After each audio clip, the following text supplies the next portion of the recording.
ದೇವನ ದೇಶத்தை ಆಶೀರ್ವದಿக்க ವಿರುಂಬುகிறார். ದೇವರು ದೇಶವನ್ನು ಆಶೀರ್ವಾದ ಮಾಡಲಿಕ್ಕೆ ಬಯಸ್ತಾನೆ. ಸಾತಾನದ ದೇಶத்தை ಅಳಿக்க ವಿರುಂಬುகிறார். ಸೈತಾನನು ಈ ದೇಶವನ್ನು ಹಾಳು ಮಾಡಲಿಕ್ಕೆ ಪ್ರಯತ್ನ ಮಾಡ್ತಾ ಇದ್ದಾನೆ. ಕರ್ತನ ದೇಶத்தை ಆಶೀರ್ವದಿப்பது ಮಾತ್ರமல்ல, ದೇವರು ಈ ದೇಶವನ್ನು ಆಶೀರ್ವದಿಸುವುದು ಮಾತ್ರವಲ್ಲ, இந்த தேசத்தை கொண்டு உலகத்தை ஆசீர்வதிக்க விரும்புகிறார். ಈ ದೇಶದ ಮುಖಾಂತರವಾಗಿ ಇಡೀ ಪ್ರಪಂಚವನ್ನೇ ಆಶೀರ್ವದಿಸಲಿಕ್ಕೆ ದೇವರು ಬಯಸ್ತಾನೆ. சாத்தானுக்கு அது பிரியமில்லை. ಸೈತಾನನಿಗೆ ಅದು ಇಷ್ಟವಿಲ್ಲ. உலகம் ஆசீர்வதிக்கப்படக்கூடாது. ಲೋಕ ಆಶೀರ್ವದಿಸಲ್ಪಡಬಾರದು. உலகம் சாபத்திலே இருக்கணும். ಲೋಕ ಶಾಪದಲ್ಲೇ ಇರಬೇಕು. இந்தியாவை ஒன்றுமில்லாமல் ஆக்க வேண்டும். ಭಾರತ ಏನು ಇಲ್ಲದಂತೆ ಮಾಡಬೇಕು. ஏனென்றால் கர்த்தர் இந்தியாவை வைத்து தான் உலகத்தை ஆசீர்வதிக்க போகிறார். ದೇವರು ಈ ಭಾರತದ ಮುಖಾಂತರವಾಗಿಯೇ ಲೋಕವನ್ನು ಆಶೀರ್ವದಿಸುವನು. இங்கிருந்து தான் எழுப்புதல் உலகம் முழுவதும் பரவ போகிறது. ಇಲ್ಲಿಂದಲೇ ಉಜ್ಜೀವನ ಎಲ್ಲಾ ಕಡೆಗಳಲ್ಲೂ ಹಬ್ಬಲಿಕ್ಕೆ ಹೋಗುತ್ತವೆ. இங்கிருந்து தான் அபிஷேகம் உலகம் முழுவதும் வியாபிக்க போகிறது. ಇಲ್ಲಿಂದಲೇ ಅಭಿಷೇಕವು ಎಲ್ಲಾ ಕಡೆ ವ್ಯಾಪರಿಸಲಿಕ್ಕೆ ಹೋಗುತ್ತವೆ. இங்கிருந்து தான் கர்த்தருடைய வார்த்தை எங்கும் புறப்பட போகிறது. ಇಲ್ಲಿಂದಲೇ ಕರ್ತನ ಮಾತುಗಳು ಎಲ್ಲಾ ಕಡೆ ಹಬ್ಬಲಿಕ್ಕೆ ಹೋಗುತ್ತವೆ. இங்கிருந்து தான் ரட்சிப்பின் வல்லமை தேசங்கள் முழுவதும் பற்றிக்கொள்ள போகிறது. ಇಲ್ಲಿಂದಲೇ ರಕ್ಷಣೆಯ ಶಕ್ತಿಯು ಎಲ್ಲಾ ದೇಶಗಳನ್ನು ಆವರಿಸಲಿಕ್ಕೆ ಹೋಗುತ್ತದೆ. சாத்தானுக்கு அதுல விருப்பம் இல்லை. ಸೈತಾನನಿಗೆ ಇದರಲ್ಲಿ ಇಷ್ಟವಿಲ್ಲ. அவன் இந்த தேசத்தை சபிக்க விரும்புகிறான். ಅವನು ದೇಶವನ್ನು ಶಪಿಸಲಿಕ್ಕಾಗಿ ಬಯಸ್ತಾನೆ. ரெண்டும் இப்பொழுது ஓடுவதற்கு தயாராய் நிற்கிறது. ಇವಾಗ ಈ ಎರಡು ಓಡಲಿಕ್ಕಾಗಿ ಸಿದ್ಧವಾಗಿ ನಿಂತದೆ. எது முந்திக் கொள்ளுமோ அது தேசத்திலே நடக்கும். ಈಗ ಯಾವುದು ಮುಂಚಿತವಾಗಿ ಓಡುತ್ತದೋ ಅದು ದೇಶದಲ್ಲಿ ನೆಲೆಗೊಳ್ಳುತ್ತದೆ. கண்களை ஏறெடுத்து பார்த்த பொழுது ಈಗ ಕಣ್ಣುಗಳನ್ನು ಮೇಲೆತ್ತಿ ನೋಡಿದಾಗ கையளவு மேகம் கண்ணுக்கு தெரிந்தது. ಈಗ ಕೈಗಳು ವೇಗವಾಗಿ ಚಲಿಸುತ್ತಾ ಇದೆ. பெருவெள்ளத்தின் இரைச்சல் சத்தத்தை காது கேட்டது. ಒಂದು ದೊಡ್ಡ ಜಲಪ್ರವಾಹದ ಶಬ್ದವು ಕಿವಿಗಳಲ್ಲಿ ಕೇಳಲ್ಪಡುತ್ತದೆ. எலியா ஓட தயாரானான். ಎಲಿಯನು ಓಡಲಿಕ್ಕೆ ಸಿದ್ಧನಾದನು. ஆகாபும் ஓட தயாரானான். ಆಹಾಬನು ಓಡಲಿಕ್ಕೆ ಸಿದ್ಧನಾದನು. ஆகாபுக்கு 8 குதிரைகள் பூட்டின ரதம் இருந்தது. ಆಹಾಬನಿಗೆ 8 ಕುದುರೆಗಳು ಒಳಗೊಂಡಂತ ರಥಗಳಿದೆ. அவன் முந்தி ஓட விரும்பினான். ಅವನು ಮುಂಚಿತವಾಗಿ ಓಡಲಿಕ್ಕೆ ಪ್ರಯತ್ನಿಸಿದನು. இந்த ஆகாப் தான் சாபம். ಈಗ ಆಹಾಬನೇ ಒಂದು ಶಾಪ. ಈಗ அதே மாதிரி தான் ரெண்டு பேர் நிக்கிறாங்க. ಈಗ ಇದೇ ರೀತಿಯಲ್ಲಿ ಇಬ್ಬರು ನಿಂತಿದ್ದಾರೆ. ஓடுகிற பாதையிலே எலியாவை போல நீங்கள், ಈಗ ಓಡುವಂತ ಹಾದಿಯಲ್ಲಿ ಎಲಿಯನ ಹಾಗೆ ನೀವು, கர்த்தருடைய நாமம் தரிக்கப்பட்ட கர்த்தருடைய ஜனங்கள், ಕರ್ತನ ನಾಮವನ್ನು ಧರಿಸಲ್ಪಟ್ಟಂತ ಕರ್ತನ ಜನರುಗಳು. இன்னொரு பக்கம் சாத்தானும் அவனுடைய தூதர்களும். ಈಗ ಮತ್ತೊಂದು ಭಾಗದಲ್ಲಿ ಸೈತಾನನು ಅವನ ದೂತರುಗಳು. யார் இந்தியாவை முதல்ல போய் தொடுவது? ಯಾರು ಮುಂಚಿತವಾಗಿ ಹೋಗಿ ಭಾರತವನ್ನು ಮುಟ್ಟುತ್ತಾರೆ? யார் முதல்ல இந்தியாவுக்குள்ள நுழைவது? ಯಾರು ಮೊದಲು ಭಾರತ ಒಳಗಡೆ ನುಗ್ಗುತ್ತಾರೆ? ஆசீர்வாதமா சாபமா? ಆಶೀರ್ವಾದವ ಶಾಪವ? சாத்தானுடைய கையில 8 குதிரை புண்ண ரதம் இருக்கிறது. ಸೈತಾನನ ಕೈಯಲ್ಲಿ 8 ಕುದುರೆಗಳು ಒಳಗೊಂಡಂತ ರಥಗಳಿದೆ. பல அரசியல்வாதிகள் இருக்கிறாங்க. ಅನೇಕ ರಾಜಕೀಯ ವ್ಯಕ್ತಿಗಳಿದ್ದಾರೆ. பல சௌகரியவான்கள் இருக்கிறாங்க. ಅನೇಕ ಅನುಕೂಲಸ್ಥರು ಇದ್ದಾರೆ. பல பெரிய மனிதர்கள் இருக்கிறாங்க. ಅನೇಕ ದೊಡ್ಡ ಮನುಷ್ಯರಿದ್ದಾರೆ. ராணுவம் இருக்கிறது. ಈಗ ಸೈನ್ಯವಿದೆ. எல்லா வசதிகள் இருக்கிறது. ಎಲ್ಲ ಅನುಕೂಲಗಳಿದೆ.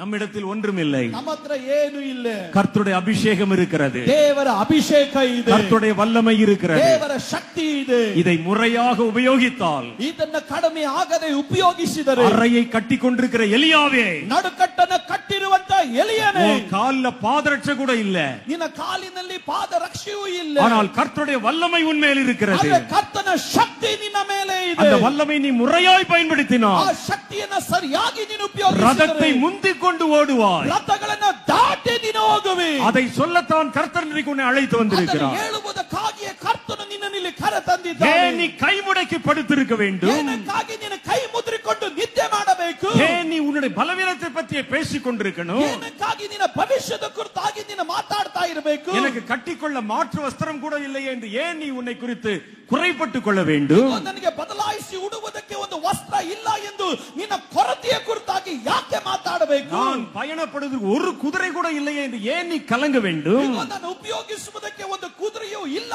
ಎಂದು ಯಾಕೆ ಬಲಹೀನನಾಗಿ ಮಾತನಾಡುತ್ತಿ? குதிரைகளையும் ரதங்களையும் முந்திக் கொண்டு ஓடுகிற அபிஷேகம் உன்மேல் இருக்கிறது. ಈಗ ಕುದುರೆಗಳನ್ನು ರಥಗಳನ್ನು ದಾಟಿಕೊಂಡು ಹೋಗುವ ಅಭಿಷೇಕ ಅದು ನಿನ್ನ ಮೇಲೆ ಉಂಟು.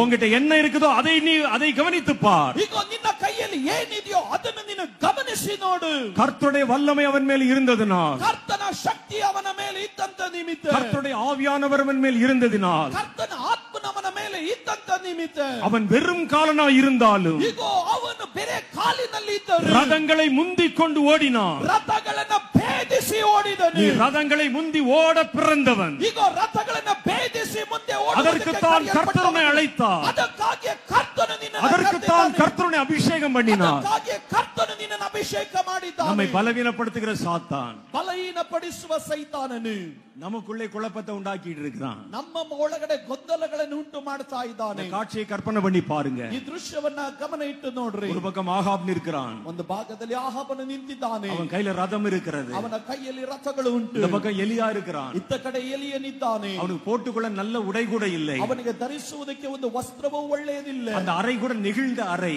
ಈಗ ಅವನ ಸೊಂಟವು ಚಿಕ್ಕದಾಗಿರುತ್ತದೆ. அதை கூட இழுத்து கட்டணும். ಅದನ್ನು ಗಟ್ಟಿಯಾಗಿ ಕಟ್ಟಬೇಕು. கால்ல பாதரட்சி இல்ல, ಕಾಲಿನಲ್ಲಿ ಕೆರಗಳಿಲ್ಲ.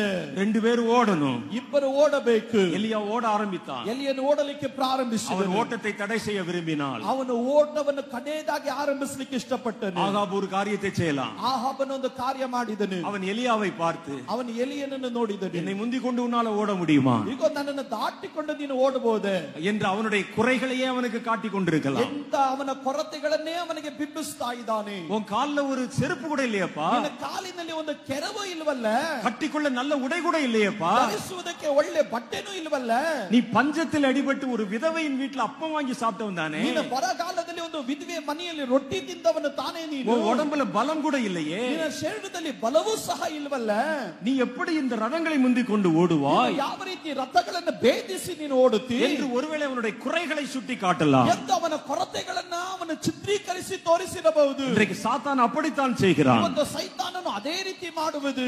தேவ பிள்ளைகளின் குறைகளை சுட்டி காண்பிக்கிறான். ದೇವ ಜನರ ಕೊರತೆಗಳನ್ನ ಚಿತ್ರಿಸಿ ತೋರಿಸ್ತಾನೆ. அவர்கள் அந்த குறைகளை பற்றியே பேசிக் கொண்டிருக்கிறாங்க. ಅವರು ಕೊರತೆಗಳ ಕುರಿತಾಗೇ ಮಾತಾಡ್ತಾರೆ. எனக்கு ஒரு செருப்பு மாத்திரம் இருந்தால் ஓடிவிடுவேன் என்கிறார்கள். ಅಯ್ಯೋ ನನಗೊಂದು ಕೆಳವಿದ್ರೆ ನಾನು ಓಡಿ ಬಿಡುತ್ತೇನೆ. எனக்கு ஒருவேளை உணவு மாத்திரம் இருந்தால் ஓடிவிடுவேன் என்கிறார்கள். ಅಯ್ಯೋ ನನಗೆ ಒಳ್ಳೆ ಊಟ ಇದ್ರೆ ನಾನು ಓಡಿ ಬಿಡುತ್ತೇನೆ. எலியா தன் குறைகளை பார்க்கவில்லை. ಎಲಿಯನು ಕೊರತೆಗಳನ್ನು ನೋಡಲಿಲ್ಲ. தன் மேல் இருந்த அபிஷேகத்தை நம்பினான். ತನ್ನ ಮೇಲಿರುವ ಅಭಿಷೇಕವನ್ನ ನಂಬಿದನು. தன் மேல் இருக்கிற அபிஷேகத்தை பார்த்தான். ತನ್ನ ಮೇಲಿದ್ದ ಅಭಿಷೇಕವನ್ನ ನೋಡಿದನು. சாத்தான் அவனுடைய குறையை சுட்டி காண்பித்தான். ಸೈತಾನನು ಅವನ ಕೊರತೆಗಳನ್ನು ಬಿಂಬಿಸಿ ತೋರಿಸಿದನು. அதை தன்னுடைய காதிலே அவன் போட்டுக் கொள்ளவில்லை. ಅದನ್ನು ಅವನ ಕಿವಿಗಳಲ್ಲಿ ಗಮನನೇ ಹರಿಸಲಿಲ್ಲ. இதுதான் வெற்றியின் ரகசியம். ಅದೇ ಆಗಿರ್ತದೆ ಜಯದ ರಹಸ್ಯ. உங்களுக்கும் எனக்கும் 1000 குறை இருக்கும். ನಮಗೂ ನಿಮಗೂ 1000 ಕೊರತೆ ಇದೆ. எனக்கும் எங்க அண்ணனுக்கும் 1000 குறைகள் இருக்கும். ನನಗೂ ನಮ್ಮ ಅಣ್ಣನಿಗೂ 1000 ಕೊರತೆ ಇದೆ. நாங்கள் அதை பார்க்கவில்லை. ನಾವು ಅದನ್ನು ನೋಡುವುದಿಲ್ಲ. எங்க மேல இருக்கிற அபிஷேகத்தை நம்புகிறோம். ನನ್ನ ಮೇಲಿರುವ ಅಭಿಷೇಕವನ್ನು ನಾವು ನಂಬುತ್ತೇವೆ. எங்களை அழைத்த அழைப்பை நம்புகிறோம். ನಮ್ಮನ್ನು ಕರೆದಂತ ಕರೆಯನ್ನು ನಂಬುತ್ತೇವೆ. எங்களை ஓட வைக்கிறவர் இன்னார் என்று நாங்கள் அறிந்திருக்கிறோம். ನಮ್ಮನ್ನು ಓಡತಕ್ಕಂತೆ ಮಾಡುವವನು ಈತನೇ ಎಂದು ನಾವು நீங்களும் அதையே செய்ய போகிறீர்கள். ನೀವು ಅದನ್ನೇ ಮಾಡಲಿಕ್ಕೆ ಹೋಗುತ್ತೀರಿ. ஆகாபின் ரதம் இந்தியாவுக்குள்ளே நுழைவதற்கு முன்பாக ಆಹಾಬನ ರಥಗಳು ಭಾರತದೊಳಗಡೆ ನುಗ್ಗುವುದಕ್ಕಿಂತ ಮುಂಚೆ எலியாவே உன் கால்கள் முந்திக் கொண்டு நுழையும். ಎಲಿಯನೇ ನಿನ್ನ ಕಾಲುಗಳನ್ನು ಮುಂದೆ ಇಟ್ಟು ನೀನು ಓಡು. சாபம் பின்னிட்டு திரும்பி போம். ಶಾಪವು ಹಿಂತಿರುಗಿ ಓಡಿ ಹೋಗುತ್ತದೆ. இனி அதற்கு இந்த தேசத்துல இடம் இல்லை. ಇನ್ನ ಮೇಲೆ ಆ ಶಾಪಕ್ಕೆ ದೇಶದಲ್ಲಿ ಸ್ಥಳವಿಲ್ಲ. கர்த்தர் அதை பற்றி பேசத்தான் உங்களை அழைத்திருக்கிறார். ಕರ್ತನು ಅದರ ಕುರಿತಾಗಿ ಮಾತನಾಡುವುದಕ್ಕೆ ನಿಮ್ಮನ್ನು ಇಲ್ಲಿ ಕರೆತಂದಿದ್ದಾನೆ.